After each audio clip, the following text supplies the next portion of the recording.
Abo nonsia. Ahanya Sompa 106.5 FM Accra. Ghana de Shimaima Yamamunya Nachi Ebranson said in an AKOSUA Company Limited and upon Nonsia Kasiebo ya de somo every Sompa 106.5 FM studio ID free Watermelon Street Ewo Dome. Na Kasiebo free hano enam ye headquarters Ewo Kumase eno ya Sompa 93.1 FM Ayiko 100.9 Adamfopa Radio Ewo Paris France Sompa 101.1 FM Ewo Takwa de Sompa 103.3 Tachima Sompa 106.1 Sunyana Sompa 98.9 Nkranza Sompa 90.7 Doma Sompa 101.3 and Anuachi Decoder Subabia Radio wano eya Sompa FM na ubenya ye Facebook page ne di enda so ye Sompa 106.5 FM Accra ko na like page ni sesi na share if it says stories ye di ba ni nyina no ye videos ene ye pictures ka ho na monya ntiase a emudo ena wo ko YouTube nso ye Sompa FM live ye website ye www.sompaonline.com na AKOSUA Company Limited anopa no nsia Kasiebo ena wutie no na AKOSUA Company Limited eji ya baba no endpoint homeopathy clinic nso eji etata 74 missions so ni die nie Jones bread and pastries for Eddie hot kenke dokuna share eye 3 Ghana cedis wa monso edi aba ena no achi nso 21st clinic si enka wo se afimu nyina no afeni bekwa wie se ya wo mu di dwumadie bi ede makunafo ne yawusia eno so yabeka ho asamachem ne yaka mo se ebre no so yaba wo yaba eye fiada wo ya ena Sompa 106.5 FM ye page studio no ede akwakosi Kanashi Market Complex entisha nso 31st October ene yenko nakrana ensema ye de sommo anopai de di makote no ebini Ghana is commission say emabuna wo mayimu kwan ya wo mo nije empaso agro nanso wo mo pawro no etwetwe aso Reverend John Intim for Joy and Mashebejani Wansin Central, Wabod Jasen Wakasas Womampani, His Excellency John Dramani Mahama, what shadow set was swafa washer chesa bamboswono, what that's why a shachri. Sada and Abana Yenshe, na Mansia Saturday, Wama Pahontoma. Baby, I would two from a good year and Sassani say, yeno, Wamo Sanquako than any. Ora senyo hosi awo no na one Ghana movement waboabo wo ma no dia to just former finance minister honorable Kenoferiata enya dia woda mpam a wabubuo enti sorebra Ghana na atemu enya adwuma ene sansemi ya ho no ena ni papo nso akase OSP ntonobo ma ompere ne ho ewo ho na education minister was swafo hwe nwomasuan so eye honorable Haruna Idris was say Ghana education service de o ma hye second cycle institution na se sekunto aso no obie ne ho se wodi enua ye tenten wuti no ye dan esese wutwa ansa no wako afi yabeko Afghanistan mamu wo mo bambo so afo akasa de nam so asrafo bi 18 nananam won sedo e wo no boda so Ensempi kan wenum ho ne de somo se Kasiebo se na AKOSUA Company Limited anopa no nsia Kasiebo ye ne de Kasiebo yi esomo no pa yi eyeme AKOSUA ABOAGYE wobetimi afrem yakusenhra mene medoba triple man ABOAGYE apam dada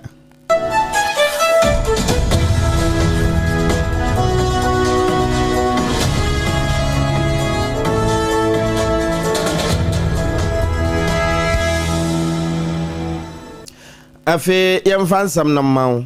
Ghana is commission won ma konhyemudie na we won mo 14th National Partnership Forum enhyemudie na se na commission no penia wo hwe research monitoring and evaluation so ra Isaiah do kwawo wo kasa no wo be chese sesei wo maimu sade emabuno no sabie so empaso agudie wo mo fon ne sabrato nanso ni nyina no wo mo je tadua mo bo ha eho dwumadie no wo mo kɔ no woro no atwetwe aso pa anti commission nani abre na wo ka kire dom se ensantwerofo mo ho dawuro ensafo ahodo emfanka wo mo preaching plan ho sada na eba desuafo nso a wo mo hyehyɛ wo mfamfa ho na wontufo pa condom use sesei atiko akiri do wo bia yakɔ a ase wo mo so wo mo pene na kira sade nkakane na HIV enne nua ese ho suro wo ho no ena asa nema sesa emaburu no nwene ewu a ebia wo mbewu afirim wono mo so ase binum kura nyinya bi nso wo mo ho da so efe esanse nuro ho a wo mbe no nom nanso ni nyina achi no wo ka ade a kire nipa pray ye nye pray mfa se enemu yade HIV ni nua ese no se bi o yense dan ye duru a ebetimi aso ano ama ho atɔwo ne se ho nti ahobambo atrema eye kyan yaresa ankure Nana KJC Company Limited and Open Nonsian Casabona yet was on a yet was on and Mashebe Genio Asin South. Honorable John Intim Fajo. Na no ya Ebenada ya Echem Yana Casapena, what you chemu, and a mimin de yanso, woko and ex farm so what dia quacoto. Na the odia to one as a Busumi and Seni, and a defense minister, Honorable Dr. Edward Omanebuama, who freemu, and I yes will be shared the Busumi and Seni Nipana Ebesine Yentiminia substantive Minister of Defense. And also swafwa wabesha bambo so wojina na so second tekoro a obedi djuma nemom wobi a wada ministry bia no na ehwechi no se enu ehu pa sa wo bambo ho nsem a eya to apen e wo Ghana no a aban timi mfa ni agro eti Reverend John Intim Fojo honorable odi atodwa se aban wada won soro wo tonko nso wonyane na wo hye binyiri na sampa na boko ene potamu ne illegal mining zones ahodo a sa bregalam sefuo etusa edu omanfo nya no wote wona so wayi nani na obi na ehye ekire se defense minister no na ensem fata enunti wodi atodwa se omampanyi his excellency John Dramani Mahama enemanimu ya wonye ho adwuma na yempa obi obeye defense minister obetimi ahye akire na obehama bambo ho nsem akoso se na oman be na moye serious country Samoni abre amopese bambo hu nsemugina na oswafo no eye wobi a wo hye acting defense minister na defense yade ye didi agro amampanyi wetimi atiada na Dr. Edward Omanebu ama wo ye defense minister wonya ne ba bi kro wo firi mu be ye bosume miensene na besinne ye ntime nya minister wo be hye ne akase wei ene oswafo eti yemfa bambo ehu nsem enhye ne nsa na wogiri sa agro bi ne yedi eti na no memende ya na wo kyroye edito ex hose wo besre se mampanyi ensore na yenya substantive defense minister anaso swafo bishop amboso sebe ya Ghana bambo ho nsam no entwape no kure ene na ayesha de watch man ewu e ba na sa hwe na ogate na dampan na we no ye wurem ewo yatena ya hodo na eho bambo eso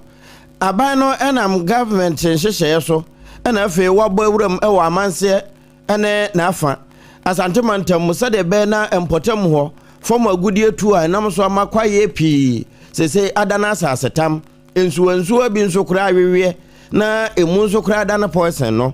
enna penia wono ene yakwan kyerefo woda EPA adwumako nano na ma brown kluche ekasa ewo saa adwumade na wo mkopa se entoma ewo amanse no wo kyese no kwase mu ni sade ensase na si ayo ena fe ensu na ye na kwaye na sesa kura no ebehia ye se wonomode eni a ekọ akiri na ehunade etimi to form na womode ye adwuma ebi ne sensase no ene amnam na deda ho nyina wombedwi na atuatua no ensu a sabio asese no makuri womu ne nyina no nso wombeto maduro ama poison na firim na fe womoduadua enua ebetimi atwe nade ahodo ene poison a ewansase num no na adoma boa ema hotena asan ye nika na wa ha ye ni not this group for and I ha ye no reduma won ye no ana ye bobo ho na reclamation ana asase na wa say na we stay no ipio ye reduma asase de bobo de wa ye wo en ba pando ana wo ye ni ye to ho ipio ha ye asase de ya de ye bo ye na asase no ho ban ye bo he nusu ho ban ye bo he na fama hoba enti ye adwuma ofa he na asase no ye asase ye hwe nsusu ne ye hwe no fama Environmental Protection Agency batanya wodano Professor Nana Mabran Kluche ne kasa ye na adwuma no de ehya ne nsa contractor ya wo tuatua ntokuru no na wadoma sa ya ma ho asesa no eye owura da na edi otomakulo wo kire so wo mba ye adwuma ama adehye nani agye ho ye boldwe yanko shedem anye no kuko as any public explain the person nyina our community media munna mo witness ma be witness say na ye ba be ye ade ba be tu mining na anasa be galamse a ye mo bodwa we engine ha enda ye hudi nti dwumadi aba be dia nse ye ba be kata ya asase so aba be siese ya asase e be restore asase no na de ase wo munyina no ya ye ni yi a udua aba wo ma koko bibia palm tree ni na be kama for that chimba ene current generation and one thing we also say yes since asase so no na enso so na yes ya no along the line no baby a channels na blockage ombia no baby channels ni na ama enso ni na adem eno yowura Daniel di otomaklo wono ene da logistics group campaign no wo mu na etuatua ntokuru no Nana KJC Company Limited and Opano Nsia Kasiebo and a Wutie fi SOMPA 106.5 FM Accra na yet was one and Ora Senyo Hosi Awono and a Boabua one Ghana movement and Wakasa Edia former finance minister Honorable Kenuforiata home. Nasam Nesa baby obi awamra Ghana yembedi nasam and for corruption related investigations no home. Nasi abonus bosa kata chef proye and the dream dear bia kosu ni jumediem. Na Ora Senyo Hosi Kasan Wochem se former minister nimpom dia naso was so yare no. Sa wo yare kra no nya de wabubu awugumpam eno nkyese wontimi magana na wasem bi eda paso no ye mpense mu mane ntimi nkoye na wo kire mu se nka wo no a enko no owura Kenuforiata na ba bi owo bia enko beba efise da bia wo Ghana ha no wo kasa na wo kotu Bible na wo gina yi trokontro no so no wo kasa na wo ye obi nsusu a na wo gidie pa wo ginyamedi eti obi a wo ginyamedi sa na ne se wo ba Ghana ha ehu bi anim Wonyame na wosom no betimi abon ho ban eti wo so Honorable Kenuforiata wotimi nantin kwa de na wo mubu ye enwu mpamu no wontu anamo na wo mra Ghana hafi se da bia na yebu ni din da bia na yebu ni din na no yesi fugitive from justice wo bia wo dwane edi free attention ne ho no February no ene edi tu ni tiri so wo se we de enko yo no a enka ba bia wo bia enko beba Ghana enimanimu ya. Please, he knows Kenuforiata is working. He's not bedridden. If he wants to come, he will come. If his money was here and then it was his government, you think he won't come? When he had COVID or whatever it is that happened to him during the COVID time, and he was sent to Mayo Clinic, didn't he come back? Left here in Ghana at the time. How did he sit in the plane to go? Please stop playing cha-cha with people's lives. People are very upset, and let's not wane their confidence in democracy. For me, it's my biggest problem. So everybody, you know, Kenuforiata, have faith, pray your prayer. You pray everything. You wear white. Wear your white. Do blow your tongues and come to Ghana and come and solve the matter. OSB, do your work. AG, no grammar. Enti AG Attorney General no drama bia Dr. Dominic Ayene and a face special prosecutor munyina we yensemu a former opanyin no and boaboa one Ghana movement no Senyo Hose wodi etudwa efa Honorable Kenuforiata ho a so mpaka sebo ye de asomo endi se manyoku no emrenim ekuo yes an wo mu na se badwa e wo mu no pani ba ko ka ho ni kpapo samwa na wono nso akasa ado Kennedy ho na pani echesehwe sansam na ekoso efa yewura Kenuforiata ho no se mani na ho ewo niema bi ho na se bi mo tutu mampamrika woni be ba ho so na enema aginsemu de ntia wo kan sa ne se enje bia na ye de yewura Oforiata eto red alert ye declare no wanted na eba mremu nso a ye mfiri baabi nkwa baabi bra enhyehyɛ bi no mu a ewo se ede nya na edi ne se honti Attorney General omayi abalo ya pani won pani baabi ntenansa enu achi no yewura special prosecutor nso nto no bo na won mamra ntimi nya adwuma ewo Oforiata ne che ho. The AG is telling you that I have not gotten the docket, and without the docket I cannot initiate the extradition process because I will look stupid. I will then what, have only a letter of suspicion that I suspect the person to be. Come on, nobody will do that, because if you do that, the Americans will take you seriously. When they were requesting the extradition of our citizens, they came with a docket, properly built. They said, bring us even an interim docket. And we deal with interim dockets all the time. You will get it to a point where it will tell you that, okay, investigations, but at least it will give you something to be able to work on. They haven't received it. So clearly, the agent at least needs to tell the public, and has informed the public that I don't have the documents needed to trigger whatever it is. So let the OSP tell us. The NDC legal team Penimba kono ni kpapo samwado one kasai ye to akasiebo no so SOMPA 106.5 FM Accra na osoafo wo hye ngomasua so eye Honorable Haruna Edusu wo hye Ghana Education Services say enkodo mo kosuku ntoaso ye second cycle institutions ne mpanifo edano no wo musu no wo ban no wo ma ho siesie no eye wo mo dia nti wo mo nhwe se ba bia sese ye de to no ye de to na emfra nto na no amawuli school ebra wo mu di wo mo 75th anniversary celebration na se school na nyamfie eduoso enumu no to nsafre ne se wo mra na ebra wo mo hye fa no won fa na ni monyam meta akiri na no wo kasa na wo mche nanse social media debate mi nam office akwara bi no wo ko school wo ko secondary school ni yeyi ni ti na yeyi na kwada na isu ena nkrofo kasa adai ebra dan Ghana for ye nane ye ho den akwada ekɔ sukuu na mu yi ne ti no say hey mon kama no ntum akwada no so oba sukuu mu hɔ a enye beauty ayi competition ye ba bɛyɛ enye beauty contest ene ye ba bɛyɛ no sukuu ma wudi uti ba bɛkyerɛ eti sukuu mu hɔ no sukuu panyini ana Ghana Education Service asade yɛ sa akwada no wo character wo su ne wo ba ne wo ho siesie no ɛso wo nsa ne yɛsɛ so wo mo yɛ no wo mo bɛyɛ ɛna akwada bi a wo ani so ne mmra ene obedi eti wo hyɛ Ghana Education Service wo hye wo mo nkran no aso wo mafunu mu ma ene sukuu ntoaso no mpanifo ɛda no sɛ ɛhyehyɛ yɛ de ato dua sɛ akwada bi ayi ne ti no wo pɛ wo mpɛ wo yi wuti eno wo munyina mu fa efise sukuu mu hɔ de enya afei ene ye ba bɛyɛ beauty contest anase Miss Ghana ana Miss Universe anase Miss World e wo tire ho e wo ho. The Deputy Director General of the GES is here. Chairman of the GES Council is here. There is an ongoing debate in social media about haircuts and size and length of hair in secondary schools. We will not tolerate it today. We will not tolerate it tomorrow. And so long as we are molding character, if we give in to hair today, tomorrow it will be shoes, and the next day it will be the way they dress. Therefore, as part of our disciplinary measures, headmasters and GES, you are accordingly empowered to take full control of how students behave on your campuses. Enti se wo ye sukuu panyini a se de adesuafo bɛyɛ wo mo ho nyina ɛhyɛ wo nsa eti se akwada ne ni kwan se wo bɔ ne ti de ba wo mo ne ti mfa mma akwada ne ni kwan se wo ye makeup a wo ntimi nye makeup akwada ne ba hɔ ne ye mana besua de ne ya kye ne suban papa ne abrabo pa eti nye sukuu mu hɔ no ɛna wo ba bɛ kyerɛ se wo nwi dɔɔso anaase wo ye wei eti sa debate na ɛkɔ so social media na de obi bɛse ɛyɛ nonsense kora mo montungu ba bi ko a idiotic argument ene ekoso no efise sukuu de de akwada akọ ne atete no etinye ene enya no ene brada ne yenso ye nane ye ho ebrada ne abrabo papa de ye nane no ene suban papa nso de ye nane no abrabo fi enye nti ye ma ho kwan sa ne no ene odi tu akyekyrefo ne nim sa wo ye okyekyreni a esese de ye fa ne professionalism ene fairness eye adwuma ene kwan sa wo pa adesuafo bi asem na wo mpa bi asem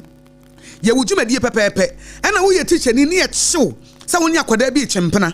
woni akwada bi hihye ho a wonso no emra no bedi na nyonyo ma wokra no ebefuno sa woni obi ba kwadae. There is a lot of growing indiscipline in our schools, some even with teachers abusing learners. We would not accept that. We would apply heavy sanctions to any teacher who wants to take advantage of a learner. And to the students, you only can walk away from Maule School with two values: discipline and integrity, and the future is yours. Eni yeti ye Honorable Haruna Idusu awoyo soafo a wo hwe enwumasua so kasebo wutie fi SOMPA 106.5 FM Accra edan no wubesi asase no wato awie ne mom ba bia beto adansie ho ne ma afiri no nana KJC Company Limited ko ba simpremu be men na yetere so na wasore enya nwanwa se Ghana ha ne amono ne waje abasubo bebre eti obi wo ha wo koto adansie ho ne ma afiri ne nkia wo dan no hyase a wo hu yeda nanso ko ba simpremu de na mu nhire gu ne sunti na wo de ho bodondon sa wonti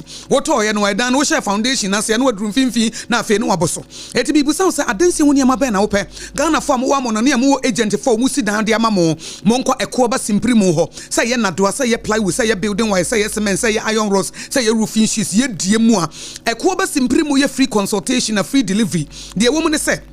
ebi a wonsi dan da biti sa pamafe no abankran a oba be hyebrase eti wonya to asase no e be kyense hey enkran ha de ye nto asase mfanto eti wuto ye no ano ahyase na wo ba won sesen no ana wo cha wo obi na de afa ho ana fa abo bi koguso fa anwe bi koguso aha eye free consultation ye de be ma wo eti bra na wuto we nya afa na wo ba be gina kwan ho na wo ba be pe card ye gum da bi ka wo ho dada ne de okọ depo akese wo Ghana ha mantam dunsia ne nyina wo di ahim edia de ncheche eko ba simpri mu se enkran ne kuma se frɛ no was 020-4355-040 020-4355-040 now with them ayarasa papa de endpoint homeopathy clinic and edema wo Dr. Duboatin say we alternative medicine na wono wo ba anya se bedi aduro ne ko wo mo wo obi a lab technologist and a radiologist wo mo wo machines ahodo ebre dane a na nso adane wo ho yareɛ no ɔmo the root cause of the disease yareɛ ne fareba no ɔmo to ne sabanche eti ma me musa wo sɛ yareɛ bɛ na mo ayɛ mɔbɔ efisɛ yareɛ timi ma wotamfo nya wo yareɛ ma wotimi hyɛ dem na emema no ayɛ si monya low sperm count nti wontimi nyere wo yere wontimi nyem wo yere nti ada na wadwenwene ne atete ne bra na endpoint homeopathic clinic de wobetu nuru so ama enkwamwa no nya hoden ama wo fi low sperm count na wo high sperm count eti mo amwo kumase a emema amwo ho mutie me de kumase for kro no mabo ahia monko hoye na low sperm count no beko high sperm count and a premature ejaculation say Mr 30 minutes 30 seconds there be 30 minutes kwade emfa ma 30 seconds ne de ama wo and Mr 1 minute Mr 1 minute Mr 1 minute kwani ma Mr 30 minutes na no benya free endpoint homeopathic clinic say ye nerve diseases kidney issues liver issues ni nyina no infertility prostate in men wo ye ho adwuma physiotherapy and massage won na nie so wo nkran han so de ene spinter sekwan so baby e frɛ wo share signboard ne wo mesrew eye yare nko ade a eye endpoint homeopathic clinic frɛ Dr. Duboate ne dom no ankasa befa na no pa ya eye 0244 867068 0244 867068 and 0274234321 0274234321 say woton dokono anopai mo amoton dokono mo we motimenka mo amoton dokoro won kran ha motimenka wo Greater Accra ha mo nhyɛ no nso sɛ John's bread and pastries a yenim wo mo dada ba pan no wo mo de niam papa pastries papa no wo mo de fofora ba ye fa ne John's hot kenke eye 3 Ghana cedis pe na John's hot kenke no media eye convenient tasty and affordable alternative anya fa na be stress it is a woton dokono a anya fa na wo be kodwom akwakoto eburo na afa wakwakoto banche na wa chanhwa dabi we de ya ye dokro no keke ene ye de aburo papa ne ma papa ne ye de aye eti dokro no ye de ma 3 Ghana cedis na wo de ene nti wo de wo sore ya no na wa ye wo hyeto ne wo mako ne wo fish no nko na abaye dokro no de John's bread and pastries fa ya ma wo dada eti sa wo ton dokro won kran ha na wo pe baby a beto dokono free de be ma 3 Ghana cedis na wo de akwakoje 5 Ghana cedis wo de akwaje 6 Ghana cedis e wo baby awo e be say wo East Legon ne ade yetimi to dokoro ba ko 10 Ghana cedis kura beto dokono no bi e free John's bread and pastry ta omo de John's hot kenke eye John's hot kenke na dokoro ne hye ye de ma wa flax na ye de egumo no eye hygienic enti mu amoton dokono kenke celeste kenke celeste motemenka kenke celeste motemenka eye John's bread and pastries for na eto nsafra wo say 3 Ghana cedis pe eye clean hygienic preparation ye de ye ne yie and a wholesale price no 3 Ghana cedis yet na the storage any delivery no so ye kama eti baby a wo bi ye de beba wo East Legon ye de beba wo dome ha ye de beba wo hachonso ye de beba wo malata ye de beba wo kanesia ye de beba baby a wo bi ye de bebro and na de kra ne se bi a wo ye yie anase bi a wo ye party ana wo ye wedding na wo pese wo serve wo ho kenka enye obi na betimi aye kenka no ama wo pe kenka de kenka eye soft kenka wo bedi ho dance a eye John's bread and pastries for John's hot kenke no and na wo beto bi na wo dia serve wo na etimi aboa it is a wo petia na wo pemu hu yie ene ye bomode ansa wo befre eye 025 606882 eye 025 606882 tie number ni biem eye 025 606832 and obenya bie sa wo hwehwe John's bread and pastries a wo mo ewo John's bakery wo dome commercial bank in Chenwa it we dey make your kenke experience easier healthier and more profitable ebra wo dey John's hot kenke and wo dey edijuma kase bo wutie fi SOMPA 106.5 FM Accra ye home so ye ba ye beto so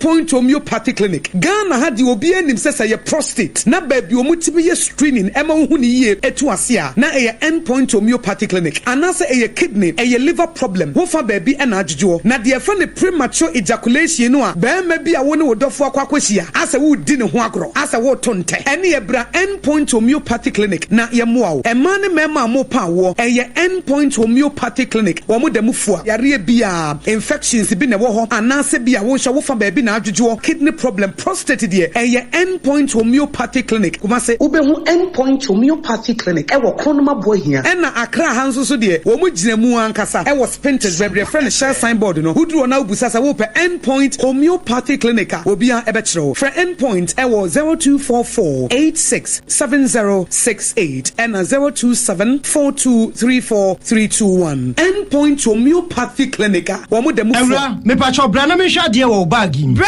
adan ɛna nso biem ei tam heba me hye ya me ka se yi ba ko yi ane wayi me yensen bra sanya time heba me hya esia gyimi ni me fiefo enya de abaako ɛbɛso yɛn we de udi se ofa ni nyina time heba me hya me ka se me di one dance ya heaven ɛna de mekɔ akɔpie enti se malaria we draw ne time heba mixture enye enunku o de nanum ato a wontimi anidie no time heba mixture duro no ɛna ɛyɛ ma wo ɔba a wafa afuro de ɔwɔ ma akwada nofo ɛne akwada a woni mfie dumienu entimi num aduro yi bi se obeto aduro yi bi anoma hwɛ sɛ wakɔ hospital anase lab ama yehu sɛ wowɔ atridie malaria yi bi ansa se wopɛ time heba mixture enu dudu atu a fo ani kyerɛ KNG Herbal Center ɛwɔ Emrom Abidjan House ana baako so wɔ Atonsu Monaco Junction ɛno akyi wobɛnya bi atɔwɔ over the counter medicine sellers ɛne herbal shop dodoɔ na emu frɛ 0244417669 kayo set time no TIME time heba mixture afi malaria fever bi adane ziba ɛwɔ mu no betu akɔ FDA agye adwadie nkratoɔ yi ato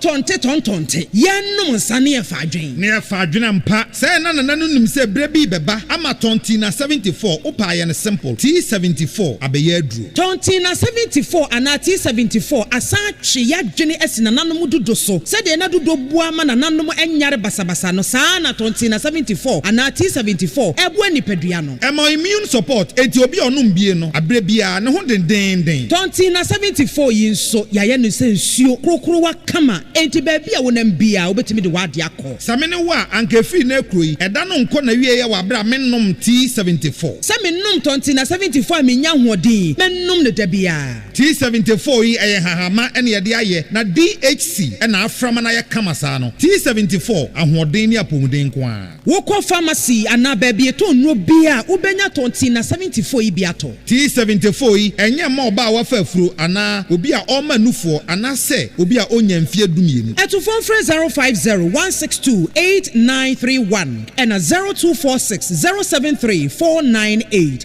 FDA agye adwadie nkratoɔ yi atom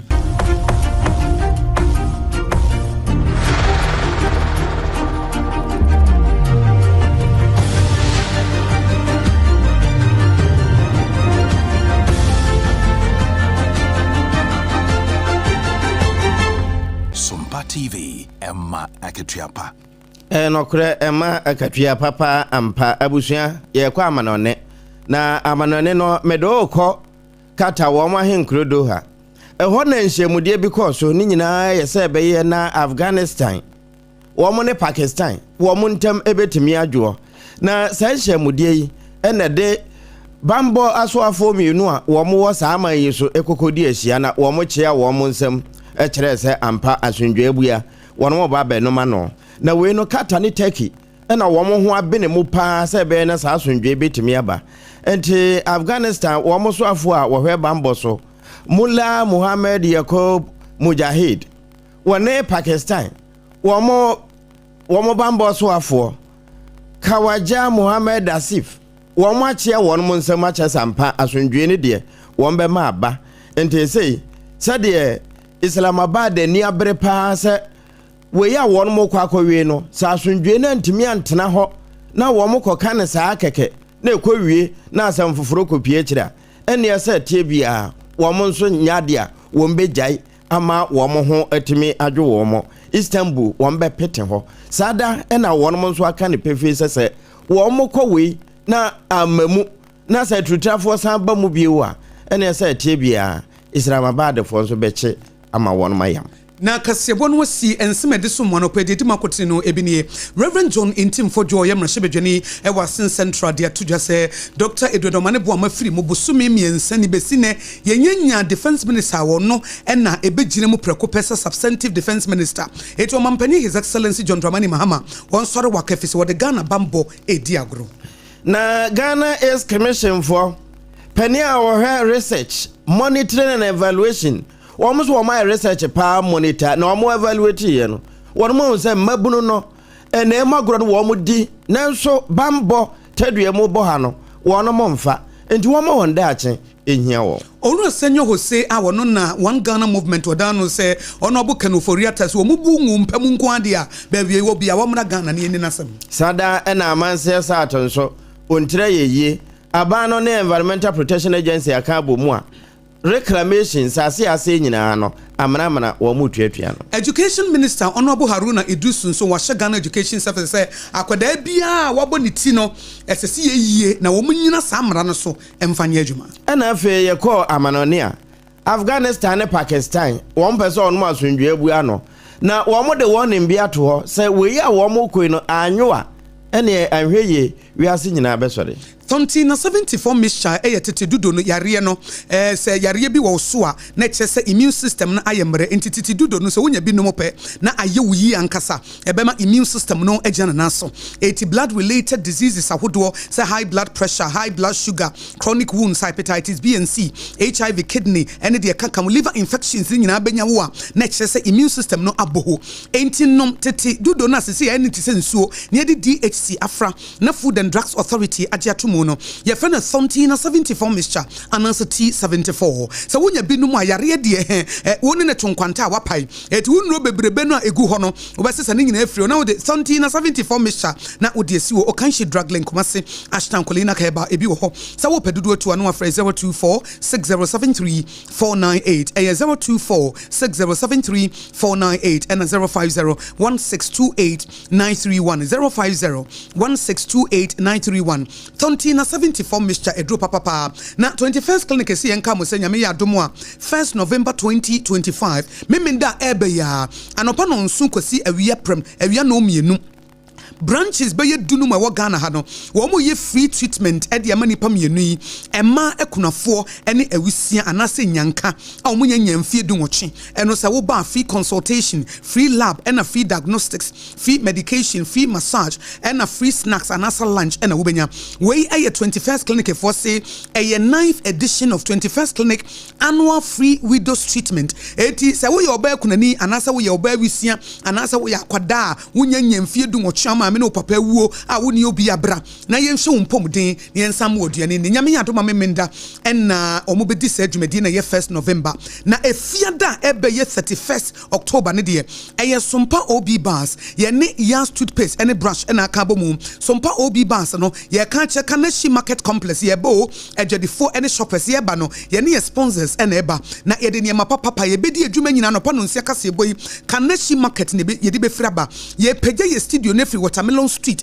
near the Ababesi Kanashi Jum. A jom won a studio ne babesie near the edugment here to Safra Sebra, Brabesha Unia Bakosia Guabuaje Apam Dada'a, Obapa, Abake, Ene Ajua Asare, Akosia Jewa Kwadia Boatin, or Brempong, and our face of Prophet Dr. Kofi Odro, and Sia Omunina Ebeba, and Professor Kobla Abuchi, or Munsu Edimutin Tima Mango Day, Sofu Solo, Yenina, Ye Bania Babedijuma, Yani production team Nina, Etishan so say, if yada we are a year 31st October 2025, Machino Num, na Yashe Jumedi. Kasebona si yadanana KJC Company Limited ase Endpoint Homeopathy Clinic and so eka ho na Just Bread and Pastries awomode Just Hot Kenke ede abedwaso womo eboye chidom 74 mixture na womo su edimutintiman yene yede kasebo iso mo no pay eyeme akosua ago aboagye obetimi afrem akosenhira me ne medeba triple am ejapia apam dada